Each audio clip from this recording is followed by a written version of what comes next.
Welcome back. So this is the fourth class, Algebra. So this time, we are going to talk about something called the symmetric group.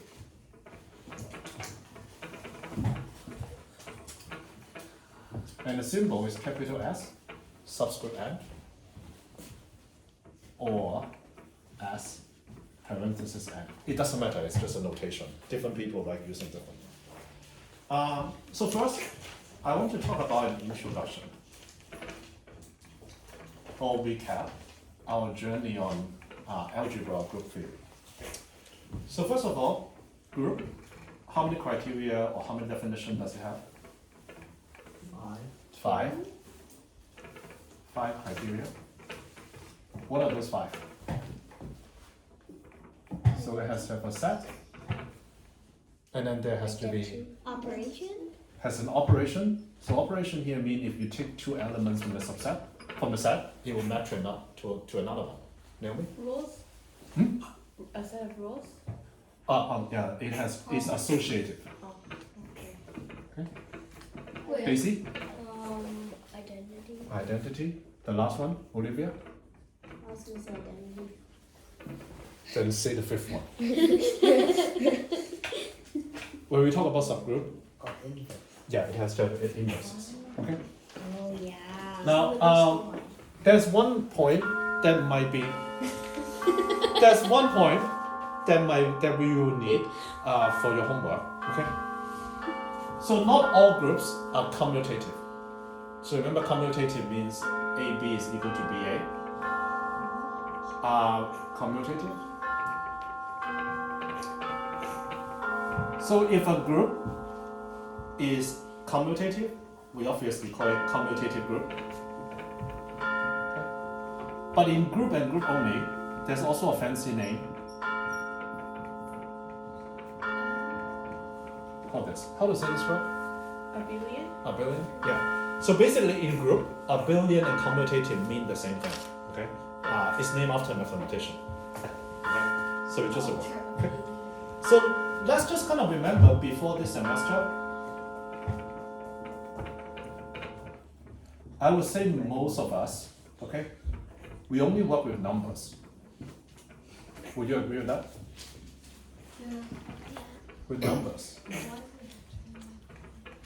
And we talk about usually basically four operation, plus, minus, meaning addition, subtraction, multiplication, and then division. Okay? Numbers are useful because they count things. Okay? They're for counting.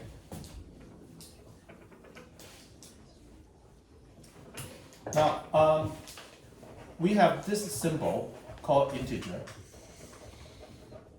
Oh, that's a Z. Z, this is fancy Z. This symbol means it's a subset of. Subset of a fancy name, Q, is a rational number, but it's basically fractions. Okay. Now Q is also a subset of, let's say, real number, which is basically rational plus irrational. Now some of you now or in the future will also say there's something called complex number. Complex number. Wait, to make it fancy, do you just put a line through it on the left? Yeah. What's now, that? The Complex. C and then draw a line there. Okay. Now, when we talk about group theory for this one, we basically add a plus sign to this. Because in this kind of integer, rational number, real number, and complex number, you do all of the four operations, right? So we want to indicate that we are only allowed addition and subtraction. We add a plus here. Because minus is just adding a negative number. Okay? So all of this, if we only consider their addition, we are not allowed to do multiplication and division. All of this is basically group. Wait, what's the thing with the Plus rational sign. number? The Yeah. left down.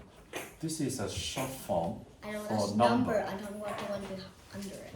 of fractions. This is a very good F here. Okay. Now, this is what we know before this semester. I'm going to erase this kind of for simple. Now, in this class, so far, we basically also learned that like group is more general. Okay? And has purposes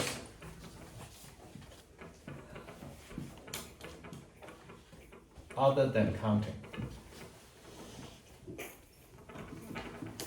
For example, remember the general linear group 2, and for Johannes, it means 2 by 2 matrices. Hold on a second. What general linear group 2 means is you have a point here. Let's call it U, this arrow, and then you move it to V. So the action of moving the arrow from U to V can be represented by GL2. What's the second word? This one? No, the More general. More general. Johannes? Oh. Just saying when you say so like you know like numbers is for counting. Mhm. Well, how are you supposed to count with complex numbers like imaginary numbers? Oh, good point, but Is that What? counting? group more general and has purposes other than counting. So Daisy, I think you implicitly has been reminding me my handwriting has been poor. Okay, I'll write better. Gets a lot less funny as you go on. So and then after that, we also have D6. Like basically individual group. I'm just using D6 as an example. What is D6? Can someone use English to describe what is D6? A set like a group where it represents basically like all the different outcomes you can do when you by flipping and rotating something. Mm-hmm. Yeah, that's exactly correct. To describe it differently, you remember the term widget actions? Oh right. Widget actions on a plane that preserves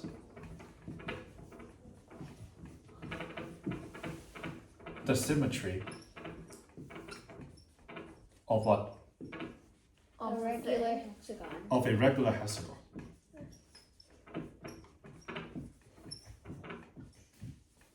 Okay. Now, you've all done enough about the 2 by 2 matrices, you know, the multiply it, 3 by 3. For this one, D6, at the beginning of the class, that's why I wanted to cover homework first this time. So D6 is this 1x, x squared to x to the power 5, xy, x squared y, all the way to, oh, I missed a y. So y, xy, and all the way to x5y.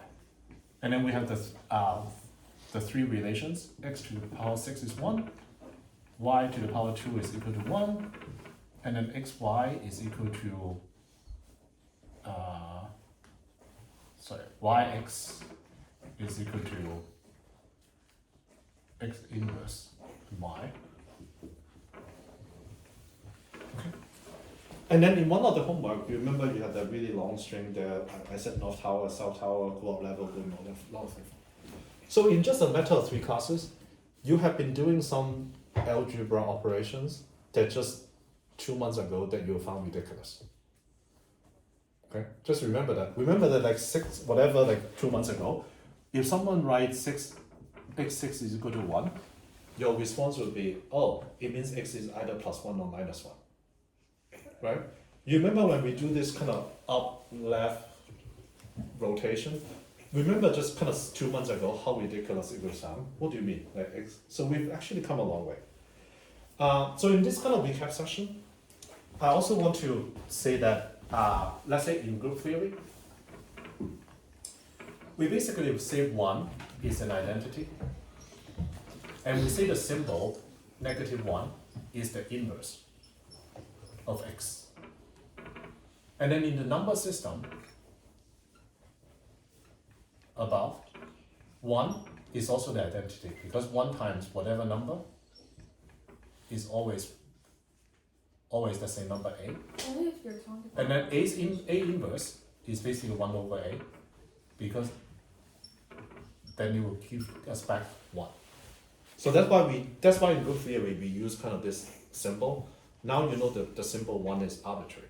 In some of the book, in some cases 1 is called I, in some cases it's called E, but basically there's an identity element.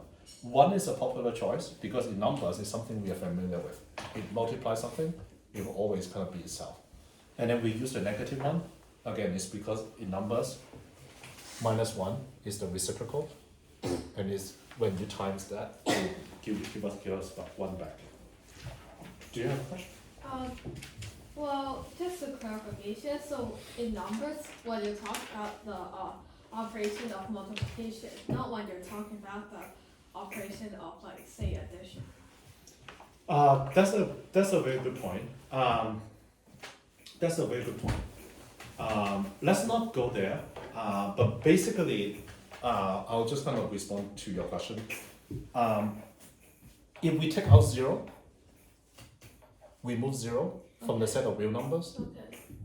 then real number under multiplication is also a group. Right.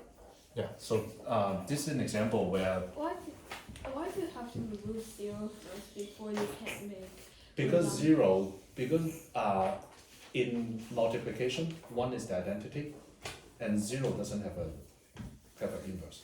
Right. Oh, because it doesn't follow the rule where it has to have an inverse. Yeah, so it's basically the same as matrices. Remember for matrices, we basically said we only consider the matrices Yeah. where the determinant is not equal to 0. Oh, right. Because you can't take the inverse of it. What you Yes. calculated, you got it. Okay, But So- can all of these problems be solved by adding infinity in there? I believe that is very complex. There's, I think there are people who study that, but it's not mainstream.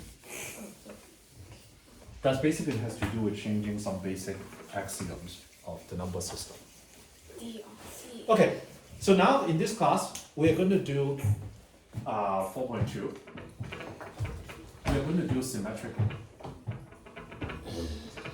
To give you some preview or some motivation about what's to come, in the rest of the class, I'm going to tell you yet another type of group, yet another type of algebraic operations, that at the end of the class, you're okay, it makes sense. Next class, I know it probably is interesting to you all. We're going to talk about symmetric group, one of the more popular application. It has to do with card shuffle, how we shuffle a deck of cards. Okay, but you need to bear with us on this first. So symmetric group. So definition. Sn is basically the group of permutation. Basically, I'm going to write better.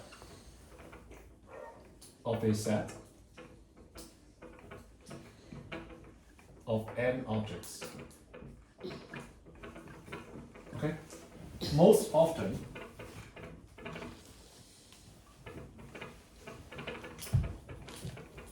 we use, because whatever the n object is not important. So most often people would just say permutation of the n number of 1 to n. Okay? And again, next class, we'll think about this as a deck of cards. Okay? So what is the order of Sn? How many elements? And N? And factorial. N factorial. oh, I thought you meant xn, right? Okay. Yeah, N factorial. So we'll check the group criteria a little bit later, but for now, trust me, it is a group. Okay. But first, we need some notation first. We are going to have a bunch of notations. So in symmetric group, this symbol is is the choice of an element. It looks. So there are many ways to describe an element of symmetric group. So one of them is, first of all, do not think about this as a matrix. Okay, it's just a collection of numbers.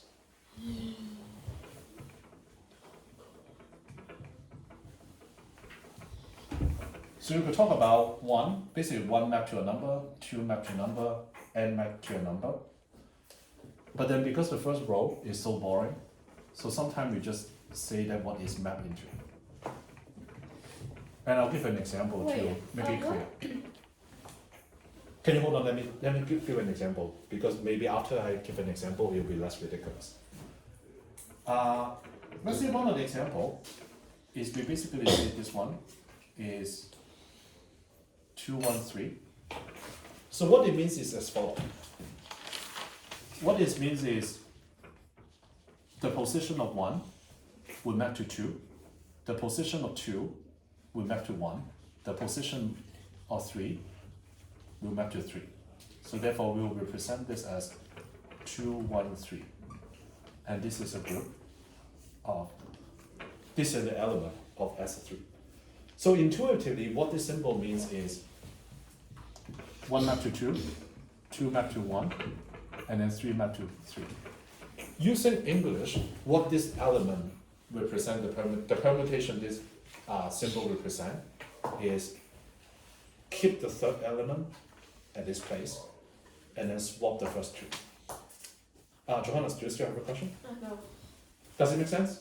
In English term. So this is a symbol to represent keep the third element where it is, but then swap the first two elements. So what is that thing at the bottom you get? What does This that one? mean? Yeah.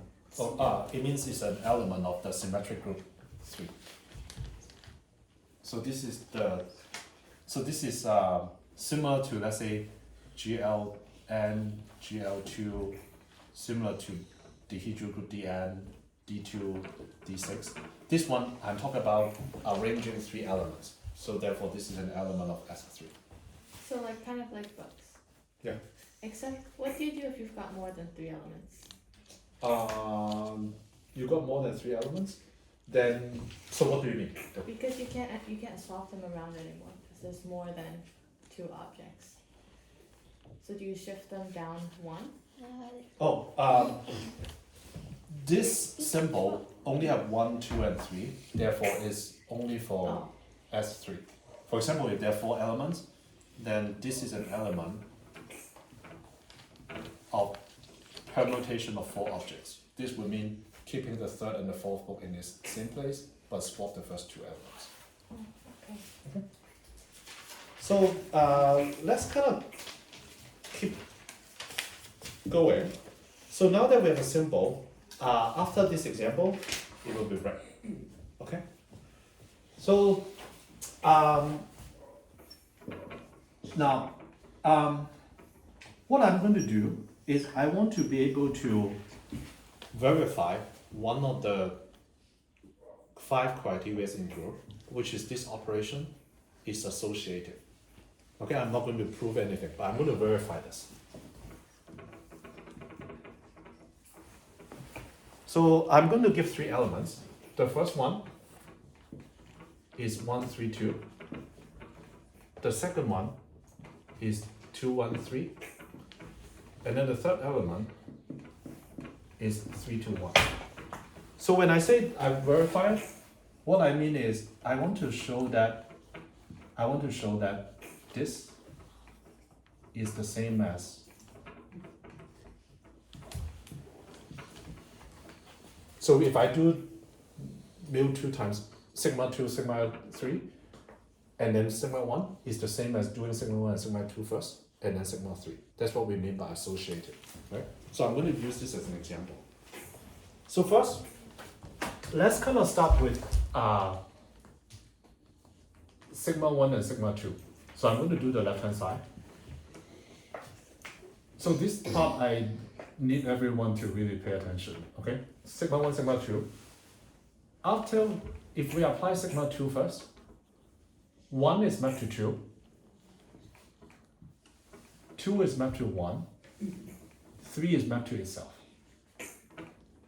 And then if then I apply sigma 1, 1 is mapped to 1, 1 is mapped to 1, 1 is mapped to 1, 2 is mapped to 3, and then 3 is mapped to 2. So therefore, sigma 1, sigma 2 is equal to 3, 1, 2. Can I get a show of hand? Are you with me so far when I say this? Because this part is important. I get it, but also, how does this have to do with permutations? Because this is permuting, this represent, I'm going to give 3 objects. What is it? Let's say there's a red book, there's a green book, there's a yellow book. So this means putting the first book, by putting the third book into the first place, the first book into the second place, and then the second book to the third place. So this is a notation to represent this permutation. Okay. So let's finish this. So now what we want to, we want to calculate this, right? So we first start with 1, 2, 3. And now we apply the sigma 3, which is 1 to 3, 1 to 3, and then 2 to 2, and then 3 to 1.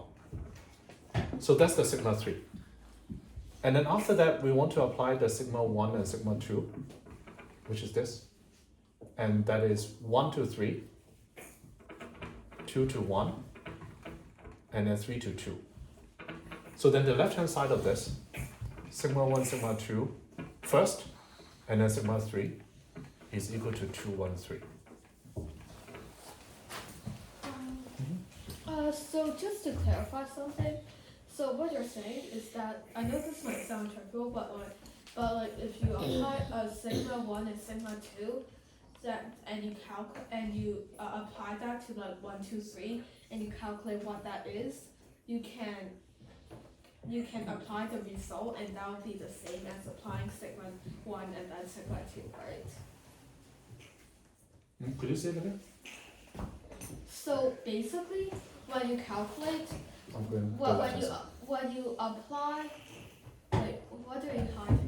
I'm calculating the left-hand side, Yeah, and then after that I will get the I- difference. yes, I know, but like, when you apply sigma 1 and sigma 2, so you start with 1, 2, 3, right? Mhm. And then you apply sigma 1 and then sigma 2, right? Sigma 2 first and then sigma 1. Well, and Because it act on something on the right-hand side. Okay. So, well, anyways, so then, what would be happening is that once you calculate that, and it's 3, 1, 2, right? Yes. In- 3 and 2? in- Yeah, 3 and 2, yes. In place of sigma, applying sigma 2 and then sigma 1, sigma 1 and then sigma 2, that's Sigma 2 and then sigma 1 because it's acting something on the right-hand side. Oh, really? That would be the same. Sorry. So you're saying that applying 3, 1, 2 will be the same as applying sigma 2 and then sigma 1. So 3, 1, 2 is kind of the short form, right? Yes. Okay. How do you determine which element to anchor on? Which element? To anchor on? Because from 1, 2, 3 to Think of this as this is all of this is acting on an original order. yes. So all of this is representing for a 1, 2, 3. Yeah. What does it map to? So if I have a sigma 2, Yes. which is I want to map to the 1 to 2, 1 to 2, Mhm. and then 2 to 1, and then 3 to 3. Yeah. So then it is a sigma 2. And then after that, I apply a sigma 1 element. Mhm. Then sigma 1 doesn't apply to, because I'm calculating the composition or the combination of 2. So the starting point of sigma 1 is already after the sigma 2 is applied. So then it becomes 3, 1, 2. And So the two of them combined, then is basically the original order 1, 2, 3 would directly map to 3, 1, 2. Why it says sigma 2 and then sigma 1 when it says Wait, is sigma 2 and sigma 1 talking about the left-hand side of the equation or the right-hand side of the equation? The way to think about this is, so I don't know if this example is helpful. So remember we talked about the matrices, number, 0, 0. It's always acting on something on the right-hand side.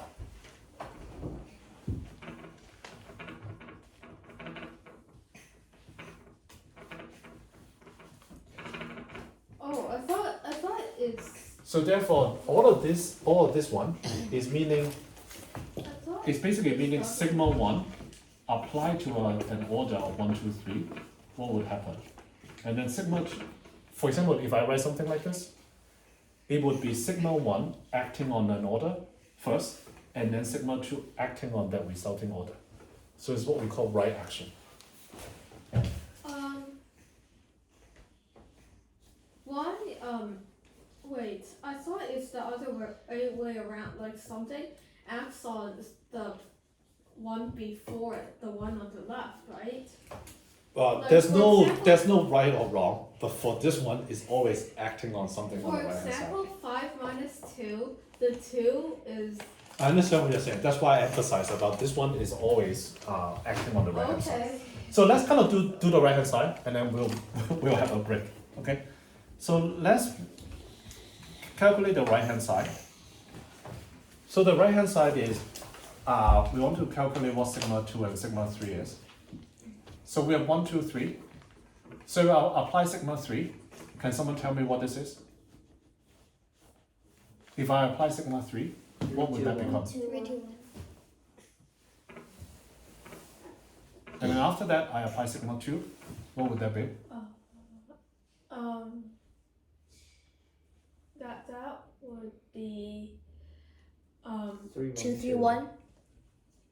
1 would be to 2, 2 would be to 1, 3 would be to 1. Sorry. No, wait. 1 would be 2, 2 would be 1, 3 would be 3 itself. Okay, so it'd be 3, 1, 2.